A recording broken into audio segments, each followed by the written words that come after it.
Hello and welcome to the Very Little Knitting Tutorials. Today I'm going to show you how to knit continental style. Continental style is a style of knitting also known as picking, and it is my preferred way of knitting. For me, it's quicker, but some people who knit English style also knit very, very, very quickly. So it really comes down to how much knitting you do. If you are coming from a English style knitting and you want to learn continental style, this is going to be very good for you. Just keep in mind that if you are switching from English style to continental style knitting, you just need to develop muscle memory. And that's the big thing. When I switched from English style knitting to continental style knitting, I knit probably 14 hats. And every time I would switch back to English style, I would make myself switch back to continental style until continental style was the way that I would go to first. So English style now for me is not what is my go-to. It is definitely continental style. So today I'm going to show you how I knit continental style, but how to do the knit stitch continental style. This is more geared towards new knitters as well. So I'm going to take it nice and slow for you. So this is my yarn, and I already have my knitted on cast on done. And if you're wondering how to do that, I have a tutorial that'll be linked below, as well as the slip knot in the beginning. There's a tutorial also linked below. So today I'm going to show you how I hold my yarn and how to complete the knitted stitch, the knit stitch. So what I do is I tension my yarn with my fingers. My yarn goes through my left hand. My right hand has nothing to do with the yarn unless I'm knitting a different like color work or that sort of thing.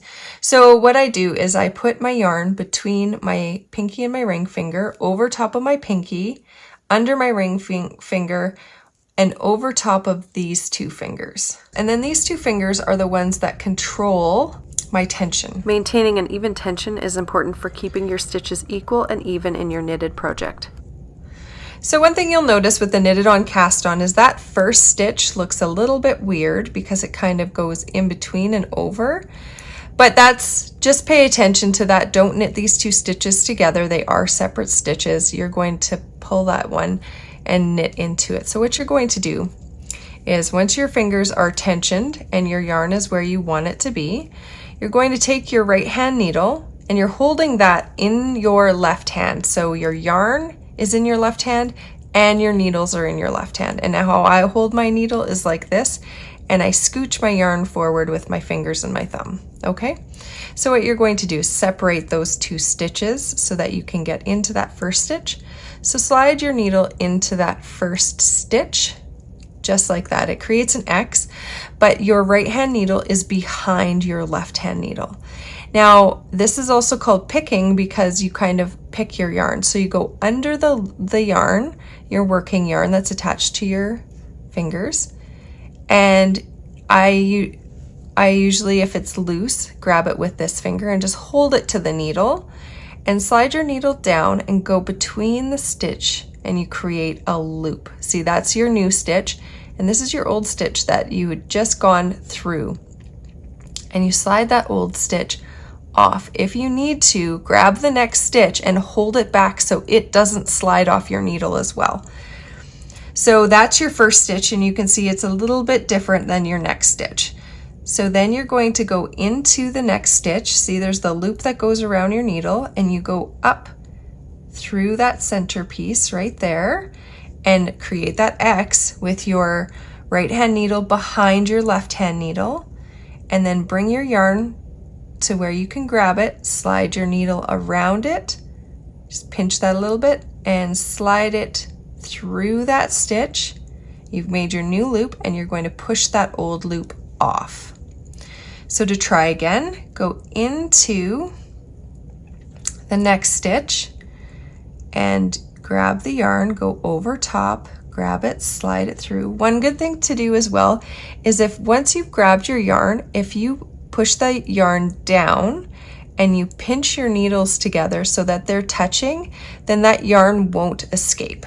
So you're touching your needle the whole way around and your yarn won't escape, and then you have it onto the next stitch. So we're going to slide into the next stitch, creating that X with the right needle in the back. Bring the yarn and grab it with your knitting needle, your right knitting needle, slide it through. You've created your new stitch, and then you don't need that old one, so slide that old stitch off. Going into the next stitch, I want you to see where it is. It comes down like that. So you go in, and it looks like that when you're putting it through. Yarn around, pull that loop through, you've got your new stitch, and you slide that off. Into the next stitch, slide that around, got that yarn, pull it through, and slide it off. So a really great function in YouTube is you actually can go in and you can slow it down. So if I'm going too fast for you, feel free to rewind it and watch as many times as you need to. Also, you can go into the YouTube functions and you can slow down the speed of the video, or you can even pause it to make sure that it looks like what you're knitting. So I'm going to continue on into the next stitch, and then yarn around, pull that yarn through and off. Into the next stitch, yarn around, pull that yarn through and off. Into the next stitch, yarn around, pull that yarn through and off. And it doesn't matter if your stitches are not even at this point. The point right now is to get practicing and trying. It doesn't have to look even yet.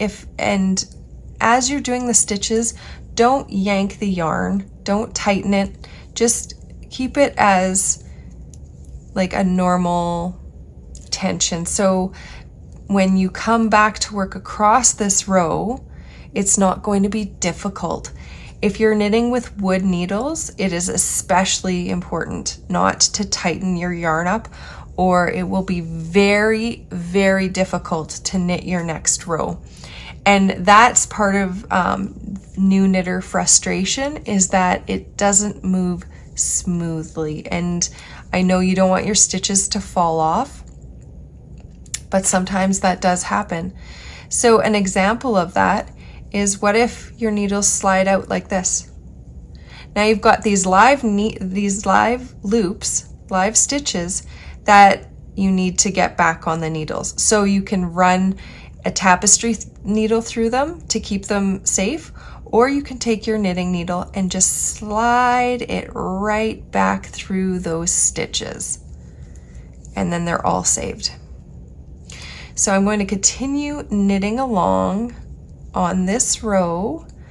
I believe I have 20 stitches cast on. So in the stitch, around and through, in the stitch, around and through, in the stitch, around and through, in the stitch, around and through, in the stitch, around and through, in the stitch, around and through. Now your last stitch is going to look a little bit different because this was your slip knot. Don't drop this stitch. It looks a little bit wonky when you're first going, but you need to work this stitch as well. So you knit it exactly the same way as you knit the rest of them. So you put it in, but it does look different from the top, okay, than your other stitches. So just put the needle in, right needle in, create that X, yarn around and through. And then you're done your first row. So that stitch in the beginning does look a little bit, it can look a little bit loose, but when you get going, because of how it is a slip stitch, you can actually tighten it up, but you don't want to just yank on it. You just want to tighten it up so it looks like the other stitches. The same tension is what it's called. So what I'm going to do now is I'm going to flip my knitting because I'm going to knit back the other way. So what this is going to create is, on the right side, it's going to create nice flat stitches when you're knitting that side, but then when you flip it over, these are called purl bumps. So you can create purl bumps by knitting on one side, and then on the other side it'll have the purl bumps, or you can create purl bumps by purling, which will be in another tutorial. So what I'm going to do is show you how to knit back. Now this can be really tricky when you're a new knitter, because sometimes what happens is people will flip this over and they will think that there's 2 stitches here to knit. So what you want to make sure you do before you knit back is make sure your working yarn is in front of your knitting, and then you set up your hands like you did before. So over, under, over, and then you have your yarn all set up, and it goes underneath your knitting needle, and there's only 1 stitch there. This is the area where most new knitters start adding stitches, and then their work will end up going in a diagonal, is because they'll work 2 stitches on the side when there's just 1. So again, we're going to get ready and put the needle through the stitch, through the center of the stitch, and around that yarn, and I pinch it with my finger, slide it through and off. And make sure when you're at the beginning of the row, you don't grab your short end, because you don't want to be knitting with this and then run out of yarn. So you want to make sure that you're checking that you're not knitting with your short end. And you also want to make sure that you have enough of an end that you can weave it in when you're done knitting your garment or scarf or cowl or whatever you're knitting. So the next stitch, into that stitch, bring that yarn, slide it around, grab it, pull it through and off. Into that stitch, around, slide it through and off. Into that stitch, around, slide it through and off. In, around, through, off. In, around, through, off.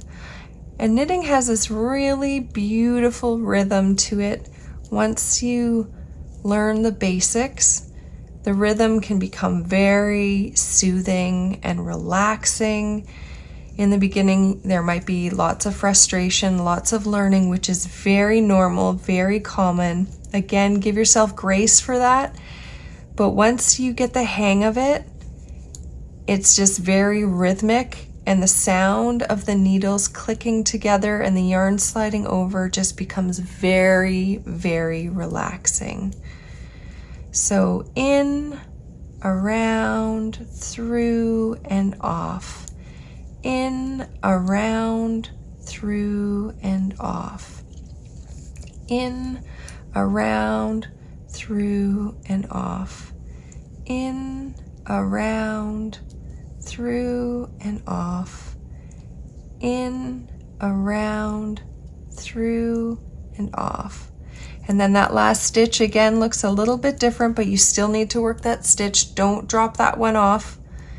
Go into that stitch, around, through, and off.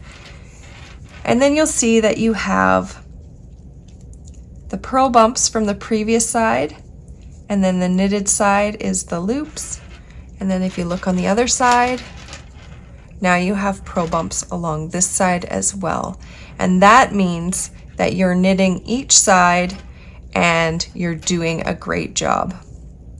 If you want to continue knitting 20 stitches up, then you'll end up with a nice looking, very cozy, soft scarf. I'll see you in the next tutorial.